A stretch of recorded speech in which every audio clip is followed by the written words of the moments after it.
easy. Oh, that's only then did you begin? That's when I started. I started right after the Siyum, which was the beginning of Brachot. And I said, Brachot I've done. So that should be easy, which wasn't, but it was good. Then I said, you know what? If I finish this, now Eruvin, if that had been the first one, I would have ended right there. Wouldn't have gone on. But since Eruvin was already after Brachot, so, you know, and Shabbat, so Shabbat was, you know, a little bit. Then we got to here. I said, forget it. So you I really did. You don't know how many times I looked at Eruvin and I said, no, that's it. I'm finished. This mathematics is not for me. Eruvin is the hardest. Yeah. No, it's not the hardest, but it was very hard for me because complicated mathematics and it was all virtual. And get around it. No, but now it's so much fun with Psachim and the Korbanot. I love today's daf. I loved it. I could just see the Korbanot. I could see.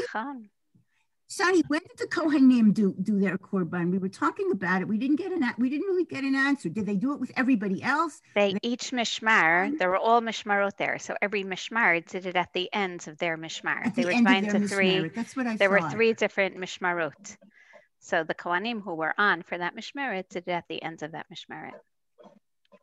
Okay, cool. Shavua Tov, everyone. Thank you, Shani, I want to hadith the shiur to my mother's memory. The yahrzeit is tomorrow. Tonight, actually.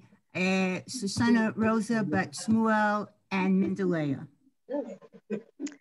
Hena Yehi Zachram Baruch. And on that note, I want to apologize, especially to Sarah and to Bella, for not offering the Hakdasha that we're so used to, again, every day for years. And you would think that I would know by heart by now, and I do, kind of. Again, it's more or less etched on, I would say etched in my heart, but now I'm looking because I think Gili was the one who sent it to me. Yes.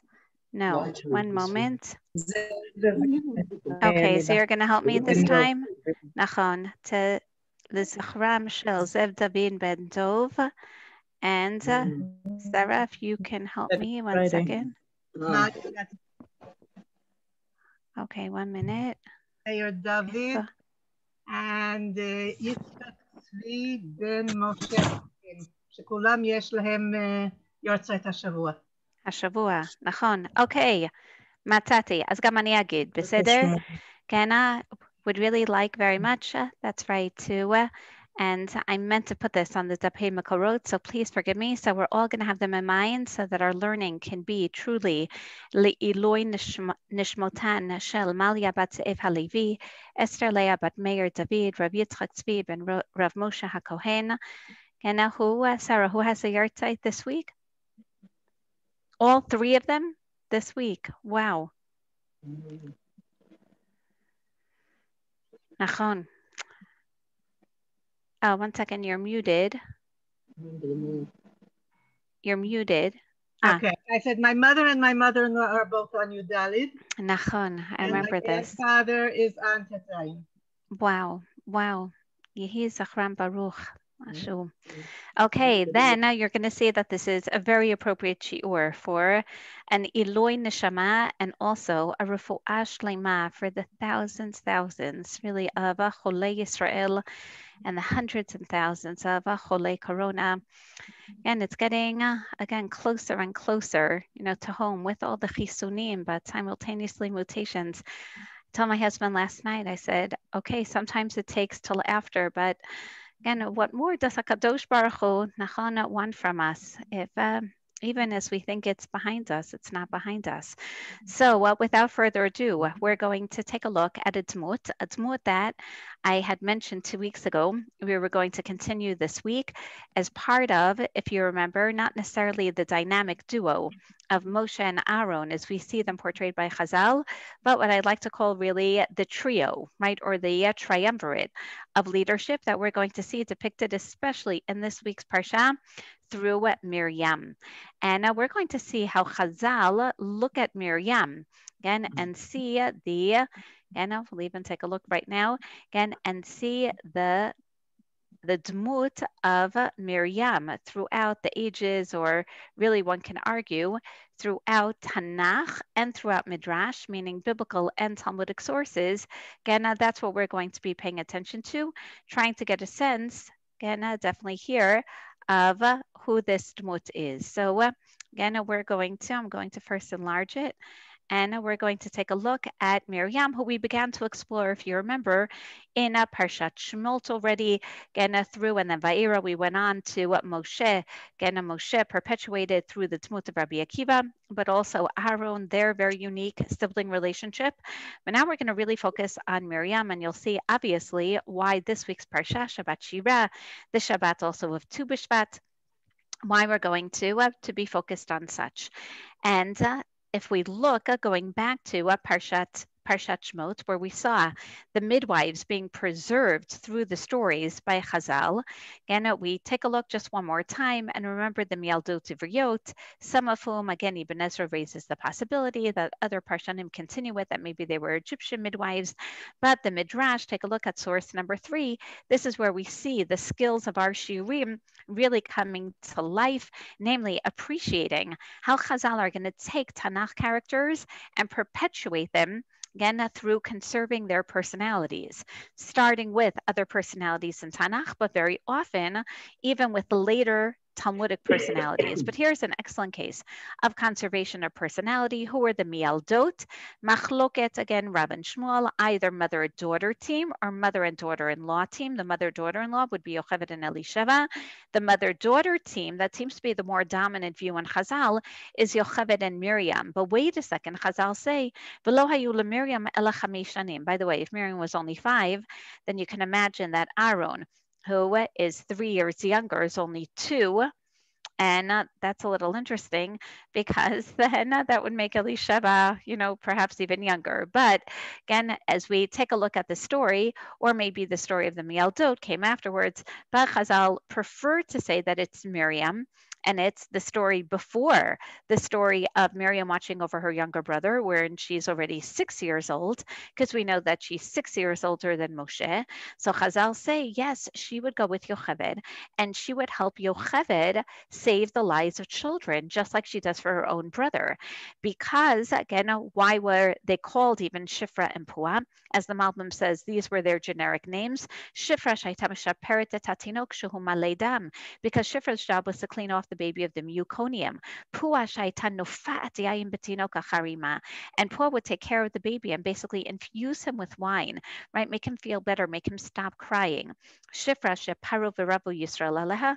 Shifra, who's responsible also for the periavirivia of the children, and Puah shayta mefiat hatinok shayoam rimet, and Puah, who went out of her way to infuse what I like to even say CPR, right? She would make sure that the children would stay alive, even the ones who appeared to be born stillborn.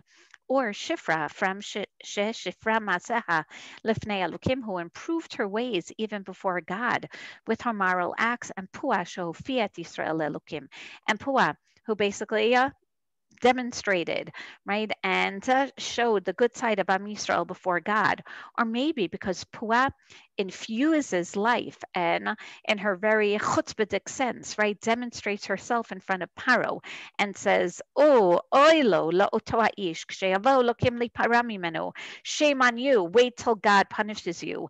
And Paro was so angry that he wanted to kill her, until Shifra would literally mishaperet al divrei bita, again have to ameliorate what her daughter said by saying, come on, she's really just a 5-year-old. Again, you're listening to a tinoket.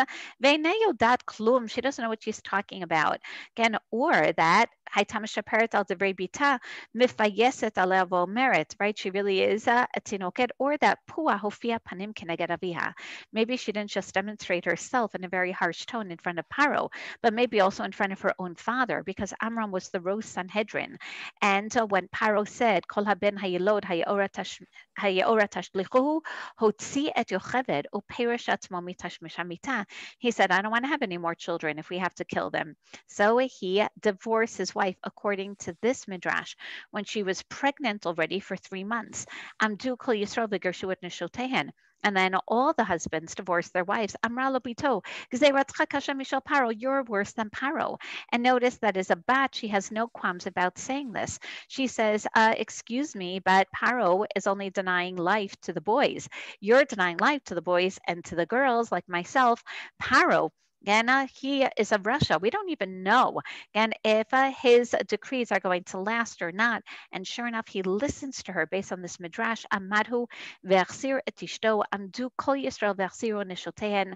So what do you see about Pua? She was a very demonstrative young lady. Shehofia panim literally demonstrates her face, again, her countenance in front of her father. And the reason why Chazal preserved this personality of Pua is because in the next story, of Perek Bet, we see she's the main one who's still watching over her brother even after he's cast to the Yaor. She's the one who goes to Bat Paro and brings the mother back into the scene. She's the one who's standing Ledea Mayaselo. She seemingly has some premonition that things are going to be okay. And sure enough, many of these midrashim are also found in Masechet Sota, where we hear again that it was Amram who basically said, Lishav anu amilin, why should we have children together if we're going to have to kill them?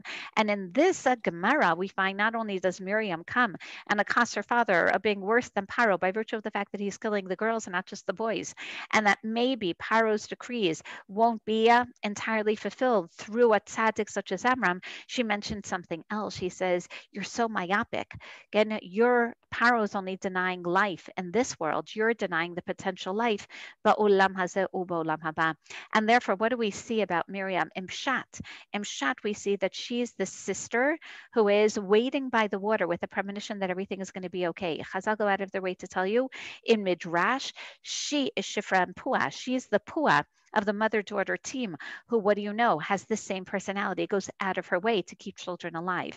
But what's interesting is that we see, particularly in the Pshat story, that she's always going to appear by water with a premonition of survival, even in the face of death. And sure enough, she, in Midrashic terminology, is going to be the woman of water. She's going to always, both in Pshat and Drash, always be found by the water. But not just by the water, but waters of survival. Just when you think that we should die, Miriam's always going to be there to say, what do you mean? Again, now Hashem's going to save us. And therefore, if you find a famous Midrash in Kohelet Rabbah, where Rabbi Yitzchak says, Ru'uyin hayu Yisrael b'shashi yatumi Mitzrayim shetinatein lahem Torah miyad, that when Am Yisrael left Mitzrayim, they were worthy of being given the Torah in a passive way, but ein yacholin lekabel Torah miyad, but they weren't deserving of actively, again, accepting the Torah. Mashal mahadavar domeh, like a king who had a son who was sick, and everyone wanted to send him back la skule shelo, right, and the quarantine, sent him back to school, and he said, no, again, I want to homeschool my child for 2 to 3 months and provide him with proper food and beverage because he just came out of sickness, he's weak. So to HaKadosh Baruch Hu said, if I give my children the Torah now, they'll never shine. The resistance is still going to be low because they're coming out of a world of cement and bricks, a slave mentality. Rather, let me spend 2 or 3 months with them, providing them literally, and we're going to see these literal food and beverage symbolize also religious or spiritual preparation for Mamad Har Sinai. I will provide them with the man and the be'er and the slav, and we know that each one of these gifts was provided also with a chok and mishpat. And therefore, again, now we're going to see this even more, that it's in the schut of the man and the be'er and the slav that Am Yisrael were able ultimately to accept the Torah. Well, the Tosefta tells us that the man and the be'er, and whose schut were they? Again, well, Hashem provided 3 parnasim tovim, 3 wonderful providers that we saw Yocheved basically merits, having 3 leaders who provide for Am Yisrael, just like she provided for her children and all the children of Am Yisrael, Moshe, Aaron, and Miriam. And in their schut, they were given 3 matanot, the Amud Hanan, the man and the be'er, the water. What do you know, b'schut Miriam? The Amud Hanan, the protective shields and clouds of Am Yisrael, that was in the schut of Aaron. Aaron, and the man, the basic sustenance, that was in the schut of Moshe. And what's the proof? Because when Miriam died, and we'll take a look at that scene, there was no longer any water. B'chazra b'schut Moshe v'Aaron, and it only came back in the schut of Moshe and Aaron. So this week's parsha, the reason why we're exploring the persona of Miriam, particularly this week, in Shat and in Midrashic terms, is because of this week. What do you know? We haven't seen her since Perek Gimel, and now she comes back. And notice this, 12 chapters later, once again by the waters that should have been waters that killed us by Yam Suf, but instead waters of salvation. And therefore, we're not surprised to find Az Yashir Moshe, and then Vatikach Miriam Hanevia Achot Aharon et hatov biada. Notice what she does, as opposed to Moshe, who literally starts singing, and then Bnei Yisrael follow his lead, right? Az Yashir Moshe. What does Miriam do? Miriam lifts her tambourine. It doesn't even say that she goes out to dance. All she does is lift her tambourine. Basically, she's the baton leader. She's the conductor. She's telling the nashim, instead of her leading the people, she's enjoining of them to become leaders themselves. She's trying to elicit a responsive leadership. And sure enough, they lead after her. Notice here's the proof. Atan lahem Miriam. Miriam answers them. Right? A beautiful, beautiful scene, but also one that shows us what true leadership is about. Chazal ask, why is she called, though, especially in the context of Shirat Hayam initiated by Moshe? Why is she called Achot Aharon? Chazal remind us of another midrash, because she already had nevuah when she was Aaron's sister, and this is an expression of her being a neviah. So when did she have nevuah as Aaron's sister before Moshe was born? She went to her father, and not only did she say that you're worse than Paro, again, and she ultimately is the responsible then for numerous baby children being born, but also shehi achot Aaron, she would tell her father, you know, atida imi sheteled ben shemoshe at Yisrael. Do you know that Ima's going to have a baby who's going to save Yisrael? Bekivan shenolad Moshe nitmale kol habayit kulo or, and when Moshe Rabbeinu was born, sure enough, the entire room filled with light. And what did her father do? Avia Amar Aviha v'nashka al rosha. Her father got up and gave her a kiss on her head. Amar labitinit kamad nevuatayach. He recognized that she had nevuah, and it was fulfilled. But then, v'kivan shetilu al yaor, Amar Aviha, the exact same terminology, v'tapcha al rosha, and gave her a patch on her head. Amar labiti hecha nevuatayach. Oh yeah, where are your prophecies now?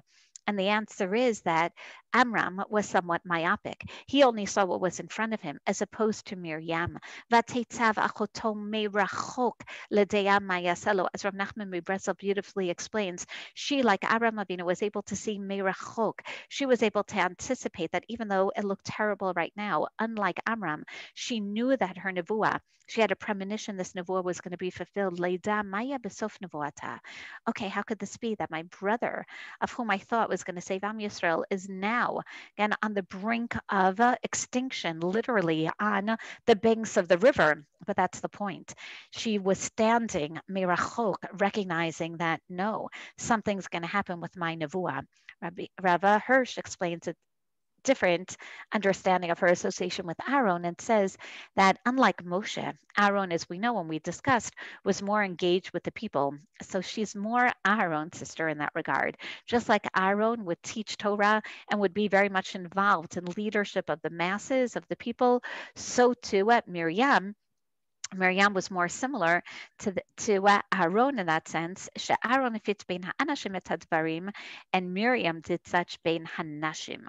So again, we see the preservation of personalities over here. But what's fascinating is that in this week's parsha as well, not only do we hear Shirat Hayam, where Miriam is found by the water, but we hear numerous water stories. For example, right after Yam Suf, they go 3 days without water until they get to a place called Marata. Now try to read this section again without nekudot, right? Without the cancellations. And sure enough, what do you see a lot of? Shma Mara. You see Miriam, right, with the marim and the water. And it's almost as if she's like subtly behind the scene. And what happens in the scene? Am Yisrael don't have water. They complain to Moshe Rabbeinu, and HaKadosh Baruch Hu says, yes, I specifically intended, I orchestrated the events in such a way that you wouldn't have water, so that you would now realize that I provide water together with chok and mishpat. Vayomer im tishma, shamo tishma l'kol Hashem Elokecha, vayashar beinav ta'aseh, va'azanta l'mitzvotav, v'shamarta kol chukav, then kol ha'machala asher samti b'mitzrayim lo aseh malacha ki ani Hashem rofecha. Again, and that's where we find this beautiful idea of, yes, the words of the Torah are going to go hand in hand with mayim. Both of these are going to be your survival. So Miriam's here. Notice this, not only again in the background of a story of water, but in the background of a story of teaching Torah. And this will be significant because Rashi explains what's really going on in the story of Marah. Hashem is teaching us that Torah and mitzvot together with water, again, are the means, the physical, but also spiritual means of survival. And that's what Miriam represents, both in Pshat and Drash. She's always by the waters, literal source of survival, but also her nevuah is there, meaning it's also the spiritual source of survival. And just to show you that water is a dominant theme in this week's parsha, to gradually show and teach Am Yisrael that just as they cannot survive without water, they cannot survive without Torah.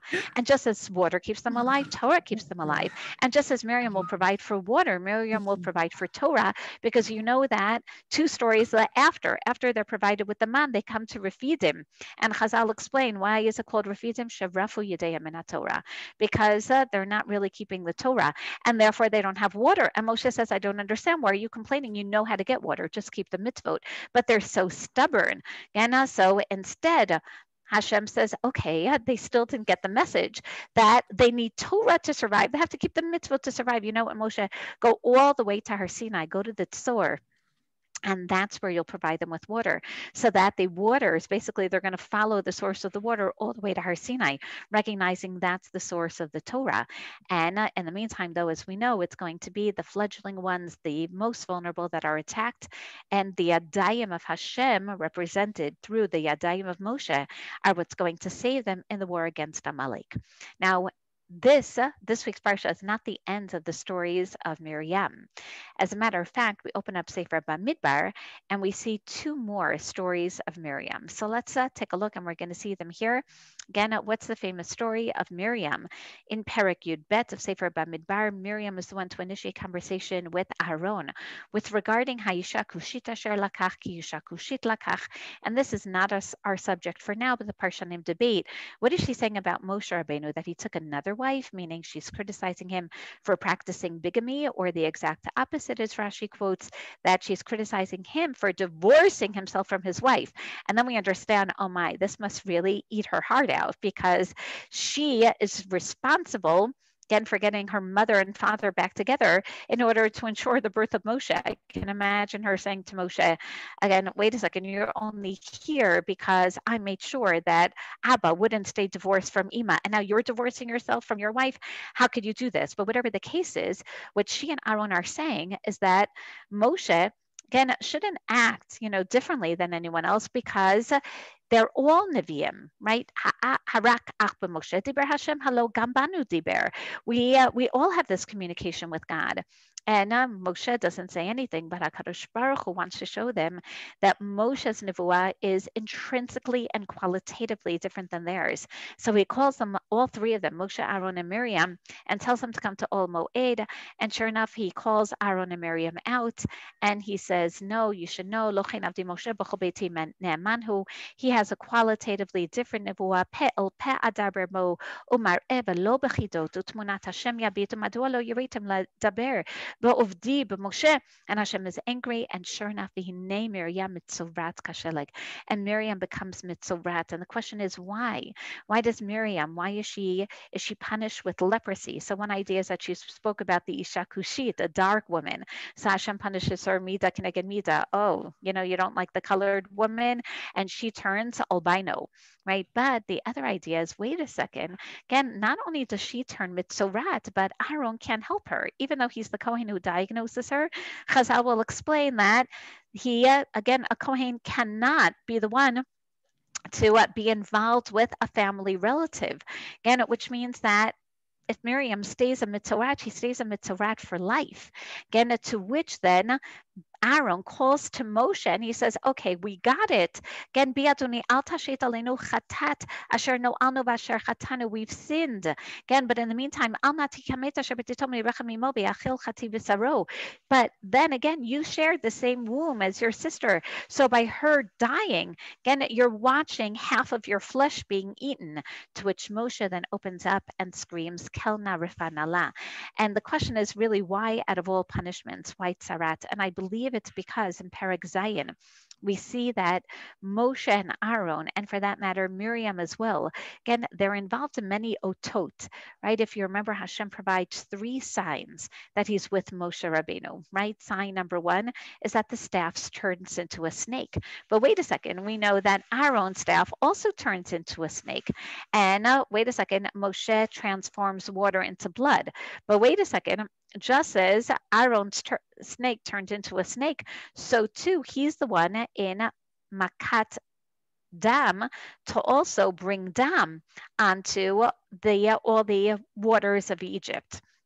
And we know that Miriam is responsible for miraculously bringing waters. And therefore, there's only one sign, one of the otot, again, that Miriam and Aaron did not perform. And which one is that?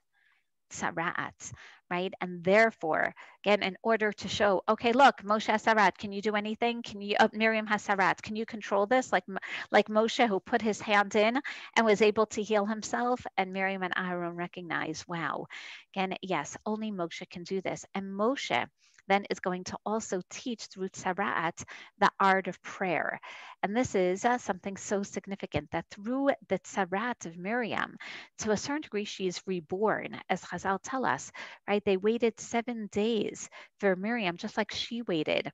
Gena by the Or for Moshe Rabbeinu, and these 7 days of transformation, right, of midah keneged midah, right, to show you the symbiotic relationship between them, but they also show you her own transformative process of 7 days of being a mitzorat, which means that if she was able to rejoin the machane after 7 days, that means that she had tzarat for all but a few moments, because Moshe's tefillah, Moshe's power, again, of nevuah worked immediately. So once again, it's really through Miriam that we learn that wellness is dependent on water, which, as we know, is equated with wellness being dependent on shmirat Torah u'mitzvot. And through the story of Miriam, we also learn that wellness is dependent on tefillah. So Miriam teaches us all about really water and wellness connected to our physical and our spiritual beings. And therefore, it's beautiful how in modern day Hebrew, what do we call a nurse who's in charge of really our physical well-being? We call her an achot, right? The first achot, again, that we see actively involved in a story is going to be achot Miriam. So Miriam becomes the woman associated throughout Tanakh and throughout Talmudic sources, always the one associated with water and with wellness. And I use the term wellness and not just health because she's one who provides for the be'er, right? The well. So let's take a look and see this now more through some Talmudic sources. For example, based on Divrei Hayamim, we find that, again, the children of Chor, again, these are the children of Chor who was the Bechor of Ephrata. So Chazal say, who is Ephrata? Again, who is Chor's mother? And Chazal say, well, again, Kalev ben Yefune took Ephrat. Who is Ephrat? Zo Miriam. That Miriam married Kalev and they had a son, Hur. And that's how Miriam became a mother of Malchut. She married into Shevet Yehuda. So then just call her Miriam and Divrei Hayamim. Why call her Ephrat? To remind you that who is she? Sheparu v'Rabu Yisrael b'chol al yadeha. Because Ephrat is like Shifra and Pua, right? To remind you that she was also responsible for the survival of all these children in Mitzrayim. And the name Ephrat is also a play on words on rifu'ah, right? Shenitra peit. That sure enough, after she was healed of what? healed of her tzara'at, that's when Kalev took her again. Hoshiva ba'apiryon, another play on words of Ephrata, a Greek word that we find also in Shir Hashirim. He put her in a marvelous apiryon, a bridal canopy, and was samech with her. And these two names stuck with her because she is the woman of Rifu'ah, and not just of Miriam, not just of bitter waters that are transformed to sweet waters by Mara.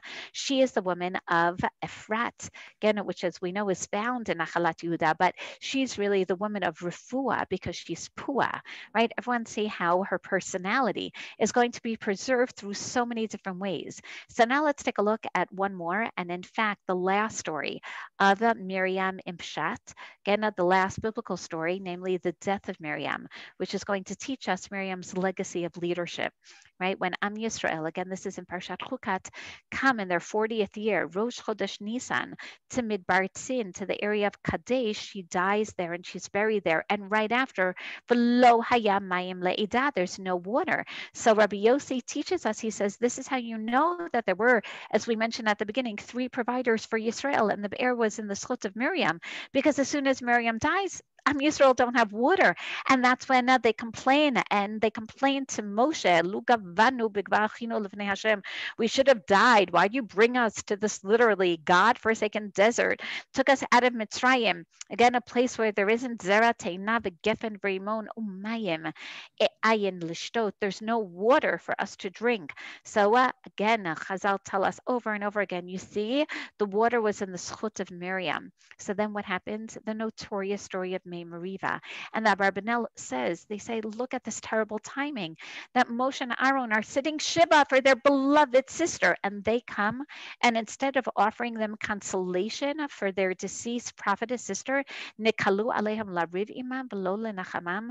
I keep thinking, you know, the head of Zaka, right? He lost brothers and sisters, and his mother and his father, right? Just died over Shabbat, and you know, to think that they're, you know, all that people can do now is complain, you know, against the government and just like pay a shiva call to people, right? Think about their difficult state, and yet again. Am Yisrael, we're going and complaining to Moshe and Aaron for political reasons. Whereas interestingly, the Yalkut Shimoni takes a very different view and says that the Be'er, and the Be'er was gone with the death of Miriam, and Moshe and Aaron, as their leaders, should have gotten up even from Shiva to take care of Bnei Yisrael, but instead they were immersed in their Avelut. The exact opposite of the Abarbanel. Do you see that? According to this Midrash, Hashem rebukes them and says, I know you love your sister, but you know, your political leaders, get up and take care of them. But what these 2 different approaches tell us is that Moshe and Aaron were in a mindset of Avelut. It was very difficult for them, and the Ralbag points this out, and he says, you can imagine that the stories are clearly juxtaposed because Miriam was one of these 3 leaders, and she would help Moshe and Aaron in their leadership. And now that Miriam is gone, not only do they not have water, but Am Yisrael are less religiously and educationally supervised. You know, when parents are complaining our children are climbing the walls, of course they're climbing the walls because they're not being provided with a proper educational framework right now. And this is what the Ralbag says. When Miriam's not there, Am Yisrael are going to mess up. And Moshe and Aaron, from here we see, were also very dependent on her guidance, which is why Hashem has to get involved and say, okay, Moshe, do you not realize what you should do? Again, get up and speak to the rock. Hashem was trying to help them out. Again, but because they need help, because Miriam was a neviah, and even though and she was the oldest, and they would always consult with her older sister. Isn't that beautiful? And then, or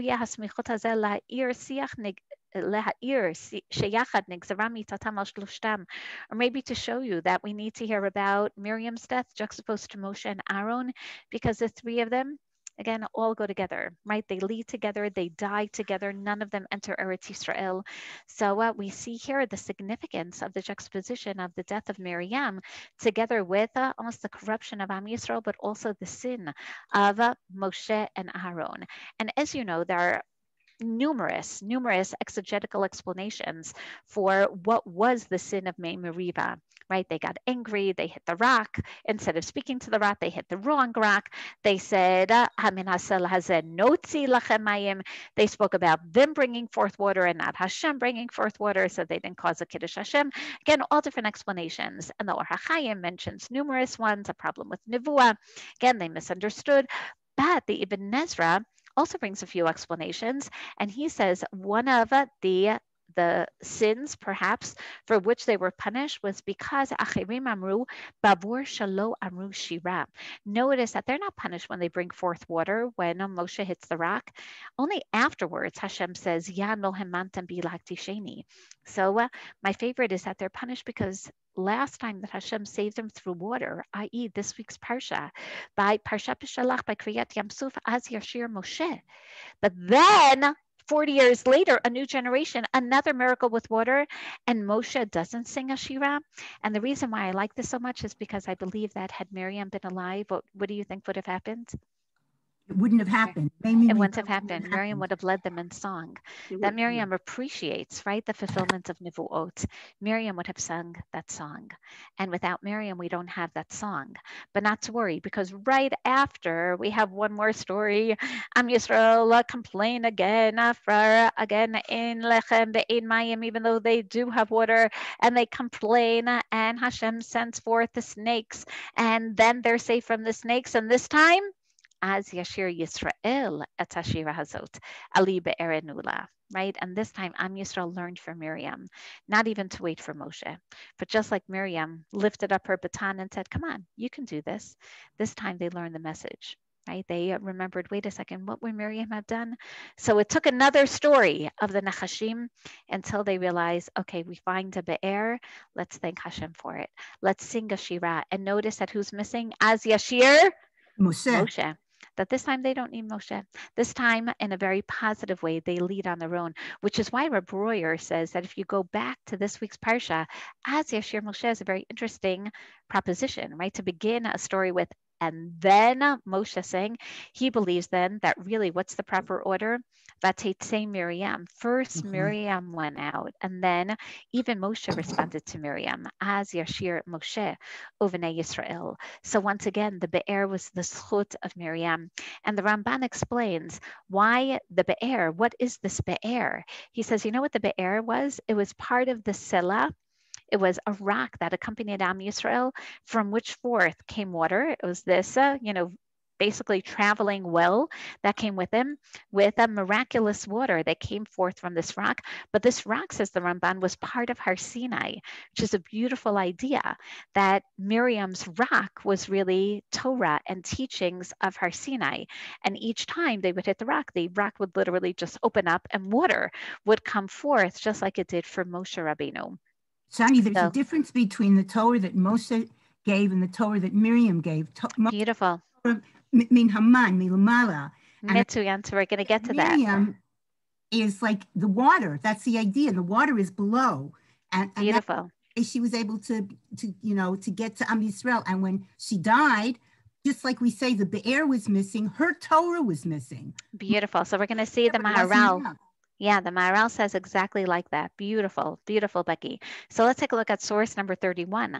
Chazal, and this we don't usually find, and definitely in our various shurim, we've been focusing much more on, the conceptual or the figurative ideas that are meant to be extrapolated from the Talmudic teachings. Here, an actual halacha is taught from the leadership of Miriam. Again, Chazal tell us every time we read Torah, you're not allowed to read less than 3 psukim at a time. And why? Either can I get Avram, Yitzchak, or Yaakov, or can I get Moshe, Aaron, and Miriam? Shenitznat Torah al Yedehen. That Miriam was an essential component of this triumvirate of teaching. And therefore, if you're going to read from the Torah, which as we know is not just a form of Kriyat Torah, but Limud Torah, then no less than 3, so that you remember that Miriam was part of this group of teachers. Speaking then of teachers, a beautiful Torah of Rab Nachman. Rab Nachman says on the death of Miriam, he says, let's try to understand something about Miriam through her death. He says that שיש נשמה בעולם שעל ידה נתגלה ביאורי ופירושי התורה. Miriam's neshama was one through which the be'ur, literally the be'er, right, the explanations of Torah came forth. And sometimes bihi mesubelet biyisurim. But like Miriam, it begins with merirut. It begins with gezerot of Paro. It begins with a lot of pain in Mitzrayim, right? Tsarot and merirut. Like pat b'melach tochal, just like we know that for us to gain from Torah, very often it's accompanied by hardship. Ki kach darka shel Torah. So Miriam's neshama was a very special neshama, began with a life of hardship. But in the schut of all her hardships, she basically taught Torah. And she was mivaeret. She was the be'er, the bi'ur, the explanation of Torah, from which, by the way, all the future explanatory commentaries of Torah gain their insight. V'zot haneshama, and such a neshama then kol dvareha kegachale ish. Her words of Torah are like coals of fire. Gen ki efshar lekabel v'leshov mehatorah elamisha dvarav kegachale ish, because you can't literally drink the waters of Torah unless the words are also fire, because the words of God are water and fire. V'prinat halo kol dvari keish, because they're the words of God. So when such a neshama that's burning with fire passes away and there aren't the coals of fire anymore, then everything turns cold. Udvareha nitzdaninin. That's why when Miriam passes away, do you remember where are they? They're in a place called Midbar Tzin. They're in a cold midbar. Gana, because azai nistaleket, because the words, the fiery words of Miriam, her neshama is gone. And what else is gone? Az nistalek biurei haTorah hanim shechad al yada, the be'er and the biurim, the explanations of the Torah are gone as well. The azai kol mefarshei haTorah, all the explanations, and therefore what happens? There's like a mental block. We don't understand the words of the Torah. And what happens when there are misunderstandings in the words of Torah, as nitawer meriva ala tzadikim. And then even amongst the leaders, the righteous leaders, there's debate, because again, there's going to be a machloket. We don't understand how to understand the words of the Torah. So Miriam was the one who clarified for them.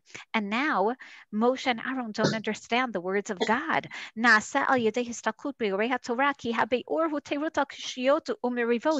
clarity of Be'ur that Miriam provided for is gone. And that's why they're in Midbar Tzin, Shehu Bechinat Dibor Mitzunan. That's why all the words of God are now cold.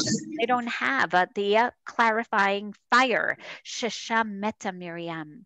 Bechinat HaNeshama HaSovelet. Her merirut and her shiabud of the Torah are gone. And with her neshama being God, her be'er, her water, but also her explanation of the Torah is gone. Ba'az vayaref ha'emim Moshe. And then there's machloket. Because whenever you don't have proper explanation or clarity, then there's going to be dispute. Bechinat HaMeriva shenetorer kanal ve'elo mefarshei haTorah nikra'im b'shvil zeh morim.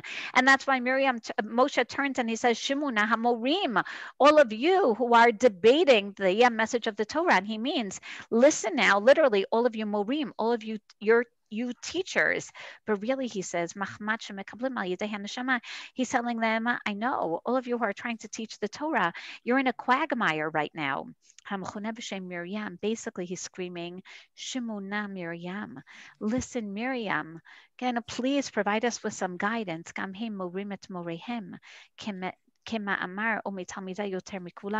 Moshe is now telling them and pleading with them, Shimuna Hamorim, you tell me, all of you teachers, again, let's try to sit together and try to understand the text of the Torah.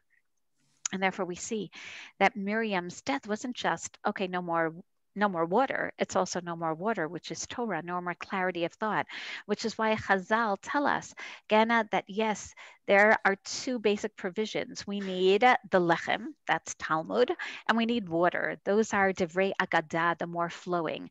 And Rabbi Yehuda Shaviv, again, who whose yahrzeit, again, first year yahrzeit was also just a few weeks ago. Again, he says that that's the difference between the man, the lechem of Moshe, which is Talmud, which is halacha, the chok, again, okay, of what you need to learn every day, what we need to do, and Miriam, who's the water. She taught us in Yanei Agada. And Agada, again, it's not like halacha yomit, there's Agada yomit. No. There, it's borderless. Again, because as Becky said beautifully before, Moshe taught the Torah from above, like the man that comes down. He brought the Torah of Shamayim. But Miriam taught the Torah of the Lev. Miriam taught the Torah that comes from us, that comes from the Be'er, that comes from the aquifers down below. Gana, the Mayim, that stays together. Gana, she basically was able to truly unify us all through words of Agadah. She's the Ma'achedet and the Mechaya, right? We definitely need more Miriams today. ואלו מי בעירה הסובבים להחיות ולהביא מזור לבתי ישראל. She's the one, and notice these words, who would just constantly heal, because she's the nurse, she's the achot, she's the healer, she's the woman of wellness on so many levels, the physical and the spiritual, which is why the Tosefta tells us, again, that yes, this be'er, this rock, as the Ramban says, went with Am Yisrael everywhere, up and down, again, through Ol Moed. And what would happen? Again, that's why eventually they sing Ashira, Ali Be'er and Nula. And what would happen is that this rock that accompanied Am Yisrael on the Zchut of Miriam, the heads of tribes would come and they would hit the rock and they would bring the water straight to their shevet. And what's interesting is that we're going to see that it wasn't just that they would hit it to their shevet, but take a look. The Midrash in Bamidbar Rabbah tells us that they would then, again, all the Nisiim would bring it to their tribe, and then again, Isha Shaita Tzricha, they would bring it to their tribe, and from the tribe, everyone would take from their stream and bring it to their tent. And then we hear that the women would use the water not just for cooking and laundry, but also to go into their canoes and go to their friends who were in another degel, in another tribe. Right? I always think of Pocahontas, going from one area to another one. And what's beautiful over here is that Miriam's water didn't just provide for the basic health provisions and survival of water. It also provided for women to have a cup of coffee one with the other, which today many psychologists tell us is just as essential for our survival, meaning Miriam was the medical nurse, but also the psychological nurse. So Rav Hirsch explains, he says, that's why again, Miriam really is the one to provide for the special type of water. Again, because when she leaves, it's a new generation, but they take her legacy. Again, her legacy, particularly of the women who weren't part of the sins of the Midbar because they didn't reach a state of despair. Miriam was always there to lift their spirits, right? That's the legacy of Miriam, to recognize through, again, at their own experiences, how HaKadosh Baruch Hu is going to help them at every stage. So Miriam's water, the Chazal tell us, right? The Be'er of Miriam never really disappeared. Again, every Motzei Shabbat goes and, brings some water to all the natural sources of water. So a beautiful story, or not so beautiful, again, but you'll see why I'm mentioning this here. It talks about a man who had shchin, like tzarat. So his wife went out Motzei Shabbat to draw forth water, and she was there, I don't know, an hour, 2 hours, meaning what happened? She found her friends there. They haven't seen each other in a while. Like I tell my husband, I'm going to Rami Levy for 5 minutes. And he'll always say, yes, unless you meet a friend there. And he's right? Meaning then we all get cut up with, again, with having a nice conversation. Sure enough, again, while she's there, again, some of the water from the Be'er of Miriam, like Rivka, comes into her pitcher from the same water. When she came home late, her husband got angry with her and says, where have you been? And he was so angry that she dropped the cod, and only, again, a little bit of the water came and splashed onto his hand, onto the shchin, and wherever the water splashed, that's where he was healed. And basically, there are a lot of messages to this very interesting midrash. Number one, don't be angry at your wife, right? For socializing, because ultimately she needs it, right? For her own health. Can you imagine had he not been angry, he would have been entirely healed. So notice that what do Chazal say based on this? Chachamim lo alta biyado shel ragzan ela ragzanuto. Don't be angry. Lefichach tzarich adam sheyimnhag mishto benachat ruach. From here we see that part of Shalom Bayit is for the husband not to get angry with his wife, right? And especially if she needs that hour or two, talking to her friends, and that's okay, right? That will be healthier for him as well. And that's part of the legacy of Miriam, and Miriam's water, which is why Miriam explains the Midrash and Shirashim Rabbah is also called Miriam, Milashon Mirur. She came from this life of bitterness, but she transformed it. And she taught us, particularly the women, how to look at every situation from a positive perspective, right? That's refuah. That's, women of wellness. And therefore, her legacy is preserved together with that of Moshe and Aaron. And the Maharal explains, also like Becky said, that's the difference between waters from above and waters from below. She's a be'er. Again, she didn't provide for rainwater like we'll have in Eretz Yisrael. She provided for the waters from below that yearn to join the waters from above, right? She's the one who represents the hitalut of the tachtonim. Shem hamayim asher lamata min haaretz novim lamala. They come from, right? Meaning her Torah came from above, but processed under the water in life. And just like the Anan comes from above, and just like the Man comes from above, she was the only one who provided from below. She was able to infuse the people. As we already saw, her leadership is really to precipitate, again, and elicit a response from Am Yisrael to lead themselves. Kol zeh ki ha'isha והבאר הם מתדמים ומתייחסים, again, because that's the woman, right? That's the agadah, where it comes from below. That's the idea of the be'er and the zchut of Miriam, who provided for the hishtokukut and the hitalulut el ha'aleh. That's the be'er. Shehu makor metaleh umushtokek lamala, v'havein hadvarim ha'ile ki hem namanim ma'od ma'od, ein safek bahem.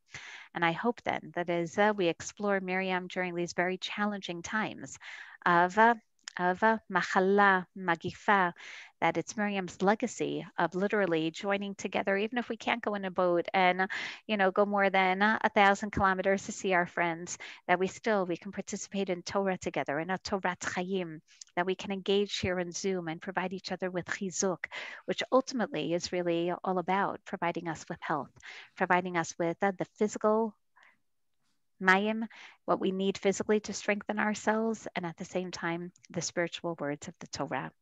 So wishing you all a Shavua Tov, a Tu B'Shvat Sameach, and Hitchachut, Hitranenut, and the Be'er of Miriam that should accompany us every day of our lives. And it says that in Bacharit Hayamim, the three Panasim, Aaron, Moshe, and Miriam will return to us. Be'ezrat Hashem. Meira b'yameinu. Thank you. תודה, שבוע טוב. שבוע טוב. שבוע טוב.